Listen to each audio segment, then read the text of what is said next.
బగ్గా ఆకలైతుందని ఎవలన్నా ఇంటి ముంగట్కొస్తే ఏం చేస్తారు ఎవ్వలైనా?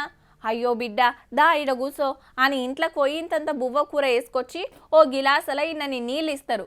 అంతేగాని ఆడుకునేటోళ్ళే కదా అని నిన్నటి పాసిపోయిన బువ్వ పెడతారా? ఖరాబైన బువ్వ కుడితిలేస్తారు, లేదంటే ఉత్తగా పారేస్తారు. కానీ ఏరేటోళ్లకు దానం మాత్రం చేయరు. కానీ గీళ్ళు చూడుండ్రి ఏం చేసిండ్రో.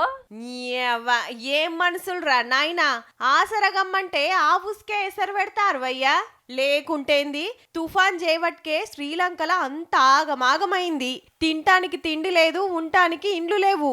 అయ్యో పబ్లిక్ అంతా కష్టాలుర్రని పక్క దేశాలు శాతనైన కాడికి అవ్వోటివ్వోటి పంపిస్తంటే పాకిస్తాన్ వాళ్ళు కూడా పంపిండ్రు గట్లనే. కానీ ఇటు చూడుర్రి, డేటు దాటినాయి.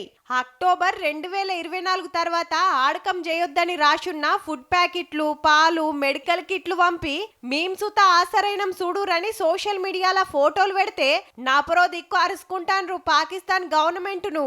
హౌ మరి ఉంటే పంపాలే, లేకుంటే సప్పుడు గంట ఊకోవాలే. అంతేగాని ఆపతులున్నోళ్లను ఇంకింత ఆగం చేస్తానికి కాకుంటే ఏందుల్లా ఇది? అంతలావు సాయం చెయ్యాలనిపిస్తే మంచి పంపాలే. డేట్లు దాటినై తింటే పానాలకేమన్నా అయితే ఎవల జిమ్మేదారి? గింత సోయుండొద్దా? అదే మనోళ్ళని చూడుర్రి, విమానాల్లా సరుకులు తీసుకుపోయినరు జవాన్లు. ఆపతులున్నోళ్లను ఆదుకుంటూరు తీరొక్క తీర్లా.